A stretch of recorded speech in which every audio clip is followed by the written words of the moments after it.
Welcome back sa aking channel. Narito na naman tayo para sa pinakabagong balita mula sa mundo ng politika. Sa gitna ng nagiging masalimuot na tensyon sa loob ng pamahalaan, si Remulla ay umiiyak na umano sa harap ng kanyang mga kawani. Nagmamakaawa na mailigtas ang kanyang buhay matapos lumabas ang ulit na lumalakas na ang pagsingil ng panahon na matagal na niyang isyong ibinabato sa kanya.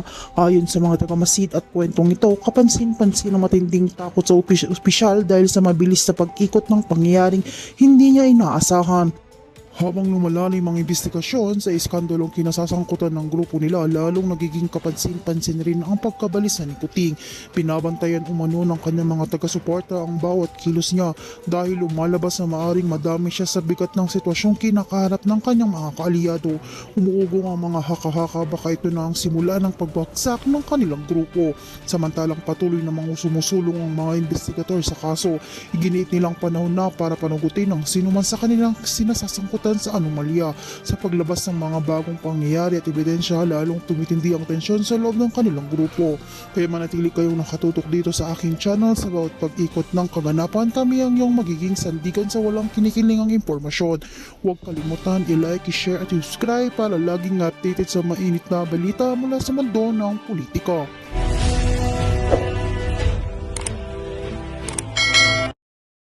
September 7 to 16, mawawala yung docket number.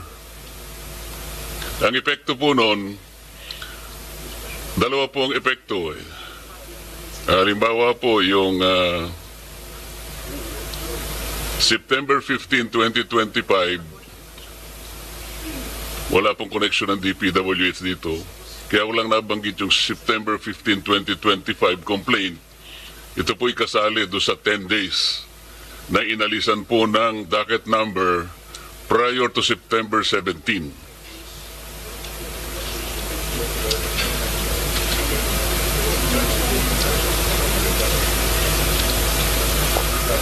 So, ang epekto po ng September 15, 2025, ito po yung pinail ni Acting Mayor Baste Duterte. So dahil naalisan po ng docket number yung final niya, dahil na-cover po ng office order, yung pong ombudsman natin nakaligtas. Dahil ang immediate effect po ng pagkakaalis ng docket number, these cases will now be under evaluation. Yung ombudsman daw po nakaligtas. Si Boying Remulla. Pina-atras nung OIC ombudsman. Hindi makakalusot ng mga to kay Marcoleta mga kareaksyon. Pangako ko sa inyo yan. Sa makatwid, hindi sa active case. Kaya po si ombudsman ay nakakuha ng clearance at nakalusot po yung aking kaibigan Crispin Remulla as now the ombudsman. Kaya po binabanggit, yung pong inyong pinail ay covered po September 11 po kasi sa mga tweet, kung naalis din po ng docket number yon, nalagay sila ngayon sa evaluation process. So sa mga tweet, kung makikita ninyo, walang basis yung preventive suspension because they became cases under evaluation. Napansin po nyo, Secretary?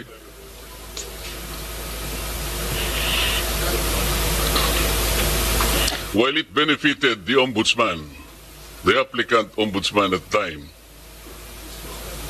hindi po nagkabisa yung suspension ninyo because both of these cases were covered under the order issued by Dante Vargas.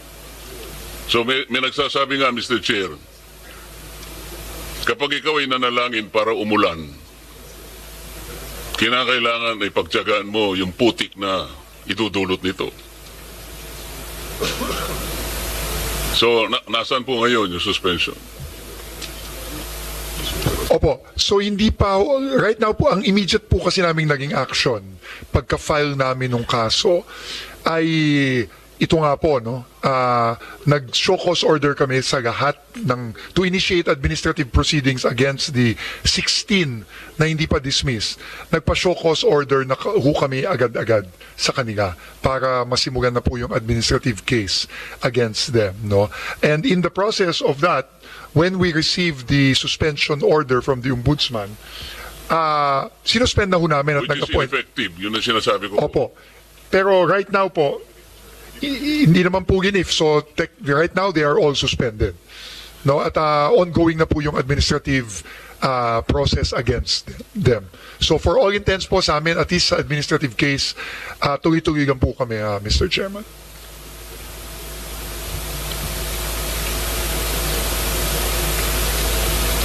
Mr. Secretary, nakikita ko po kasi dito, meron kang USEC for Regional Operations. Merong isa ring USEC for Regional Operations. Parang si USEC Bisnar yata, Luzon. O ikaw naman, no ka rin ka USEC. Pasensya na po kayo, Kapampangan kasi kaya. Visayas, Mindanao.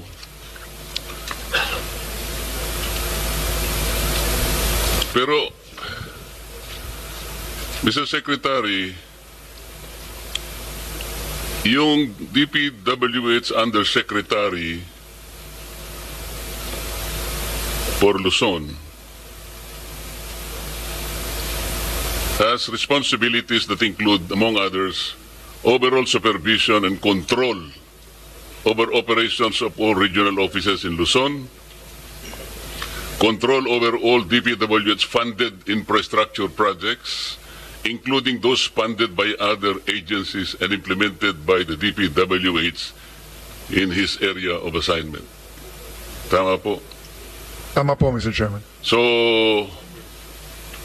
napakalaking responsibilidad po ito. Pinagtyagaan ko pong ipagtanong ang pinanggalingan po ni Yusek Bisnar. Medyo nakakabahala po. Pasensya na po, ano? Noon pong August 15, 1998, Yusek Bisnar, hanggang October 4, 2000, or 2 years and 1 month, kayo po ay nasa PHAU Headquarters Support Service, HSS. Ang ibig pala sabihin ng PHAU, ito po yung Personnel Holding and Accounting Unit na nakakabahala po ang kalagayan sapagkat ito po pala ay mga police personnel assigned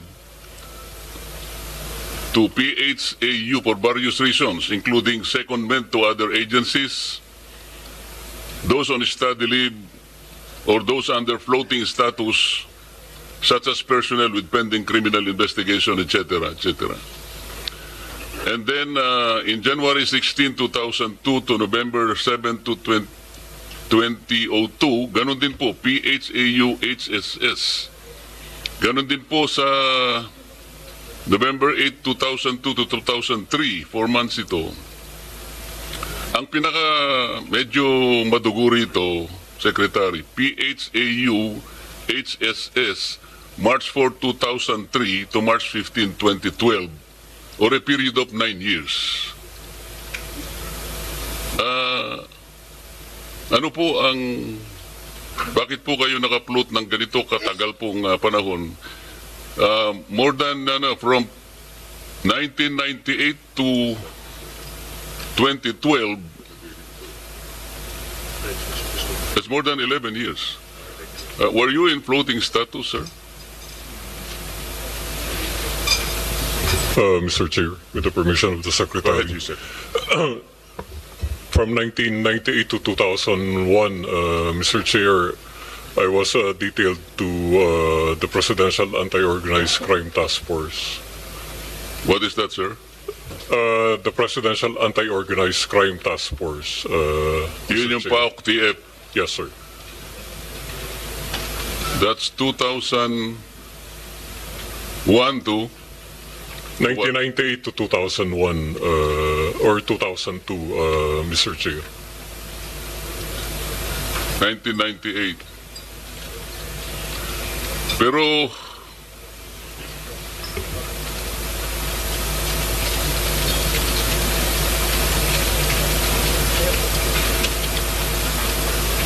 nagkaroon po kayo ng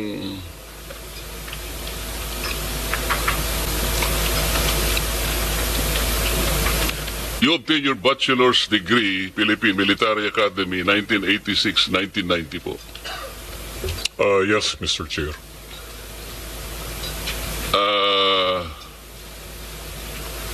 Meron kayong Doctor of Veterinary Medicine, University of the Philippines, Los Baños, 1986 to 1985 to 86. I attended Did you finish the this? program. Apparently, parang hindi nyo naman nakumpleto. Tama? It's only for 1 year, 1 year.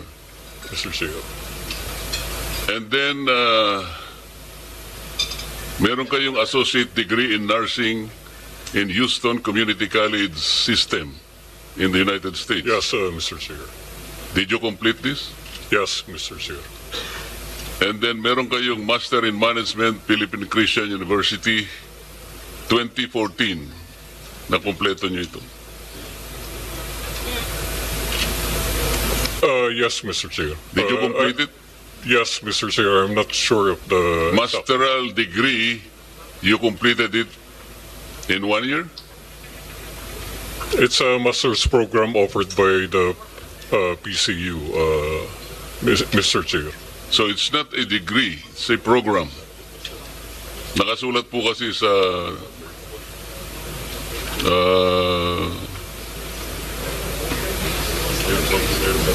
ninyong background ay masteral degree. It's a degree, Mr. Chair, offered by PCU. How can you complete a masteral degree in 1 year? It's in tandem with the officer senior executive course that they offered. There are a lot of us who graduated from that program, Mr. Chair. Mr. Secretary, kasi yung concern lang naman dito, palagi siyang nasa PHAU, HSS. Parang hindi naman ibig sabihin ay walang makikita talaga. Ano ba yung nangyari within let's say 11 to 12 years na palagi siyang nasa PHAU? Meron pang PHAU Directorate for Personnel and Records Management. So this is clerical. This is something clerical. Ngayon po ay without belittling the capacity, hindi ko po siya kilala. I'm only basing on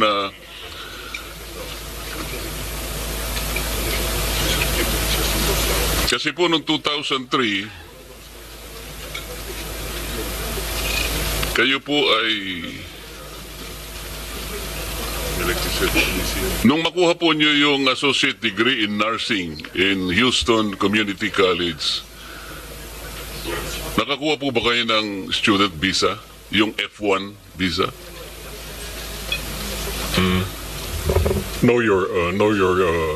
No, Mr. Chair.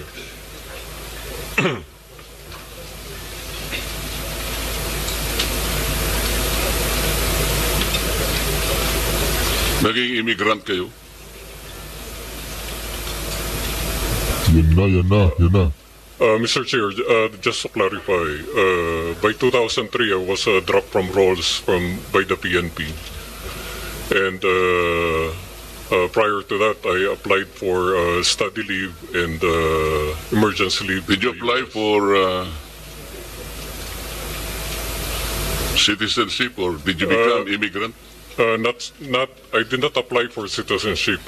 Pero naging immigrant kayo? Yes, sir, Your Honor. Nako po, yan na. Di ka But makakalit. citizenship is a requirement for PNP members under Republic Act 6975. You know that, sir? Yes, Your Honor. So kung wala po kayong F1 visa, paano kayo nakapag-aral sa Houston University Community College. When I was already dropped from roles by the PNP in 2003, sir, that's the only time that I applied, Your Honor. Origin immigrant status. Yes, Your Honor. So, Mr. Secretary, kaya ko lang po tinatanong to, hindi po kasi malinaw ano po yung... Akala po kasi nila lulusot sila kay Marcoleta. Katulad po yung nangyari kay Eric Sylvester Tuplok doon sa Department of DSWD, hindi siya nakalusot kay Senator Marcoleta. Dahil hindi ka makakalusot talaga kay Senator Marcoleta. Malalaman at malalaman niya yung mga galawan. Immigrant, citizenship, F1 visa. Wala kang F1 visa, paano ka nakapag-aral? Immigrant ka, citizen, gano'n. Nangyari kay Yusek kasi PHAU parang meron siyang negative impression na floating status, parang may nakagawa siya ng kasalanan. Dito po kasi doon po nung 2003 Yusek, meron po kasing report na you were dropped from the rolls and then it was instead modified to 30-day suspension. No. Sabi niyo, you were dropped from the rolls. It was eventually modified, Your Honor. What is this hurling profanities at CIDG officers in April 2022? Nako po. Meron po kasing report na ganito. Nako. May I be clarified, Your Honor? According to the limited information available online, Nako. then Police Major General Bisnar parked his vehicle in the CIDG National Capital Region Field Unit compound and confronted the guard on duty, claiming the compound gate encroached on the pedestrian lane. Mga ganon. Do you Nako. recall that? Yes, Your Honor.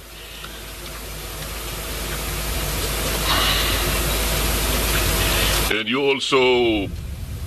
have been reported to have berated a police officer assigned at the CIDG for wearing a bracelet at that time. Yes, Your Honor. Nako po. In October 2024, a complaint for grave abuse of discretion and unjust vexation against Bisnar were filed before the Quezon City Prosecutor Office by one Marites Cabilian, a non-uniformed personnel assigned to the PNP Directorate for Controllership. Yes, Your Honor. Nako po. So, Mr. Secretary, this is a very important position. Yun. As I said, I do not know him. I just relied on some of the facts which he admitted today. This is a huge responsibility. It's not only overall supervision, but he will be placed in control over operations of all regions in Luzon. Nako. Alam naman po natin dito ang pinag-uusapan natin sa Blue Ribbon Committee na talaga takot-takot na anomalya po yung ano. I am just a little bit wary na I do not judge your discretion in hiring personnel, Mr. Secretary, but just the same you may or may not know about all these details. I will probably provide you with this. Thank you very much, Mr. Chair. Mr. Chairman, if I may just make Yes, go ahead, quick, Secretary Dizon. quick manifestation. First of all po, no, I've worked with Nako mga ka-reaction. Nakalkal po ni Senator Marcoleta ang katarantaduan nun. Ano bang posisyon ng Yusek ba yun? Yusek? Undersecretary Bisnar, former General Bisnar, for several months already. No? Former General Bisnar was recommended to me when I was appointed to be the OTR Secretary in February. And since then, we have worked together very closely. No? As he was head of the Office of Transportation Security, our OTS, and together we were able to really work hand in hand to virtually eliminate the problems of Laglagbala and other problems facing our airports. No? And from what I know of him, no, he's a man of integrity. He's a man of anyone who I talk to in the Philippine National Police. Walang yaka, Vince Dizon. Sa lahat ng sinabi ni Senator Marcoleta, lahat ng katarantaduan nun, Man of integrity pa rin para sa'yo yun? Hindi mo ba narinig yung mga katarantaduang pinasa ni Senator Marcoleta? Business-on? Grabe ka, boy, Speaks very, very highly of General Bisnar, and this is why I invited him to join me in this very, very difficult task of cleaning up the DPWH. But nonetheless, any report such as this, of course, is very important to me personally, and just for the information of the committee and of Senator Marcoleta, I asked the NBI as well as the private sector groups to help me independently vet all the undersecretaries and assistant secretaries that I have personally brought into the DPWH, and that process of independent vetting is also ongoing. That's why the input of Senator Marcoleta is very welcome, because this is something that I do not take lightly. This is very important that we surround ourselves with the right people. As far as I know, and having worked with General Bisnar, he's a man of integrity. He's an honest man and a very, very strict person, which I think is very, very important as we try to cleanse the DPWH from top to bottom. But we welcome any form of independent information from the Senate, from our senators, and of course from any of those private sector groups that we have asked to independently vet our recommended appointees. So thank you very much, Mr. Chairman and Senator Marcoleta. Thank Your you very much, assurance very relieving, Mr. Secretary. Good luck, Yusek Bisnar. Thank you, Mr. Chair.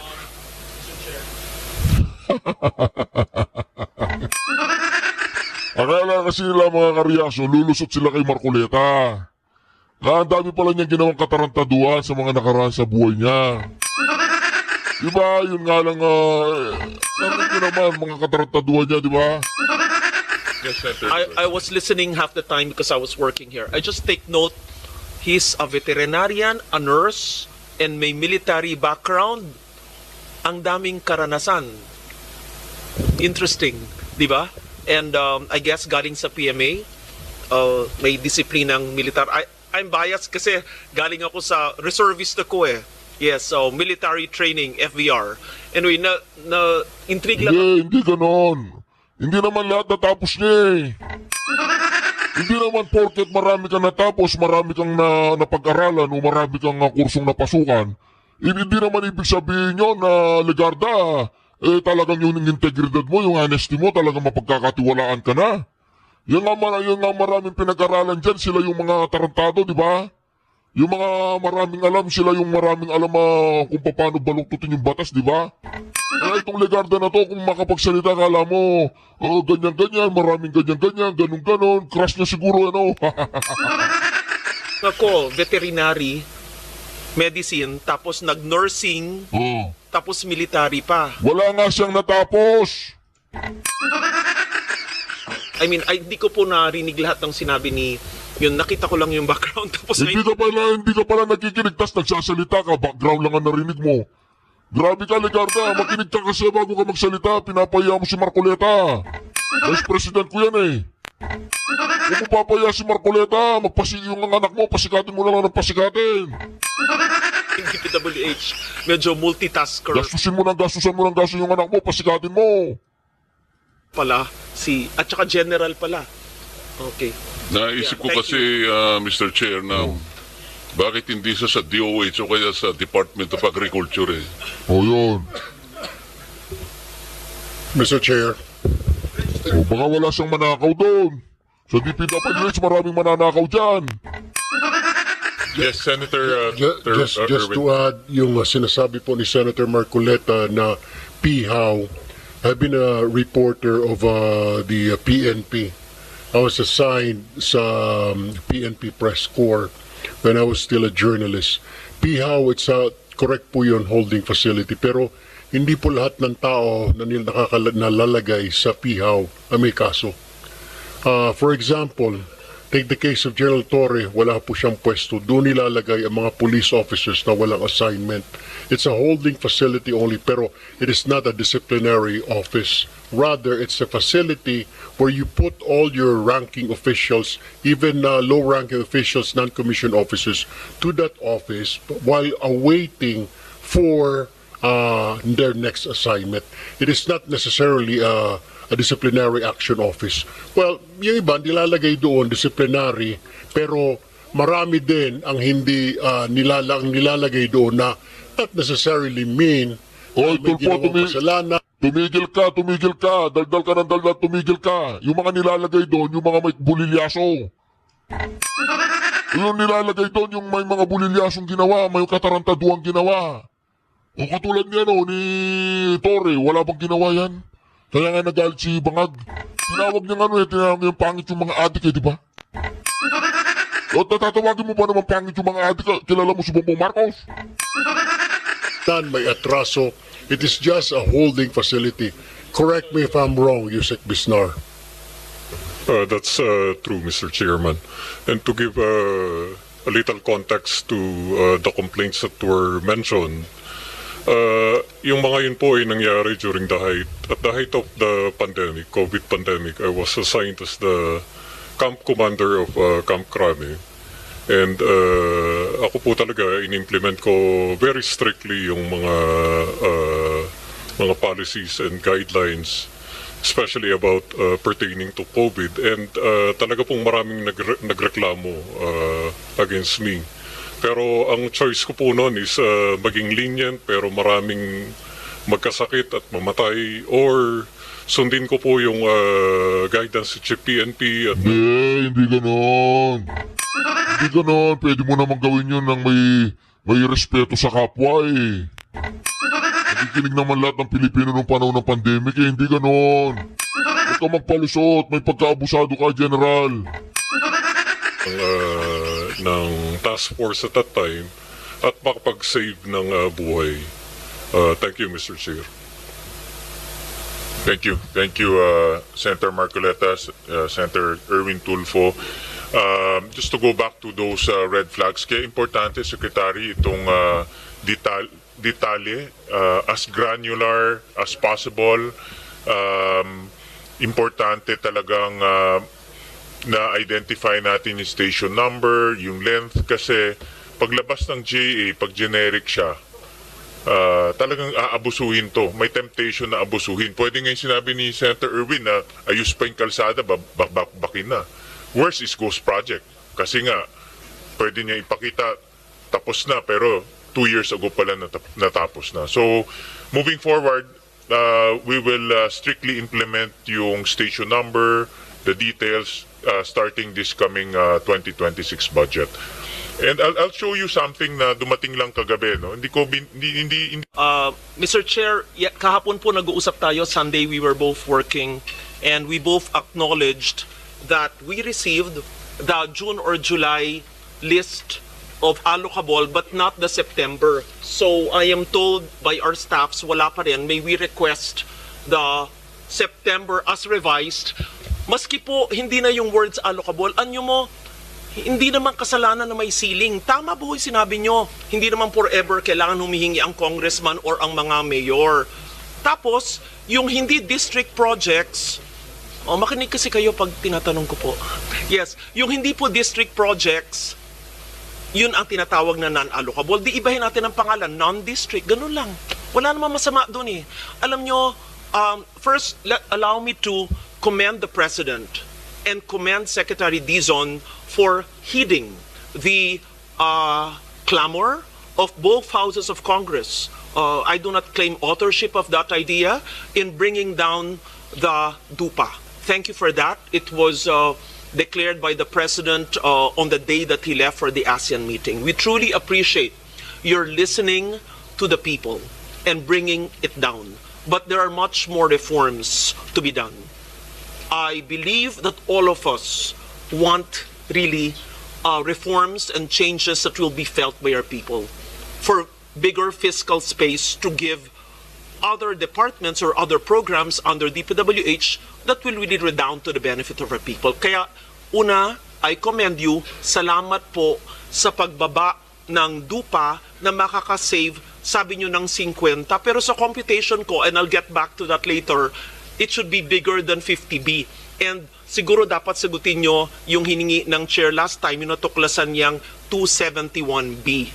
At pangatlo, yung sinabi po ng LBRMO staff and the chair staff na wala pa rin po yung September. Paano po mga ka-reaction kung wala dyan si Senator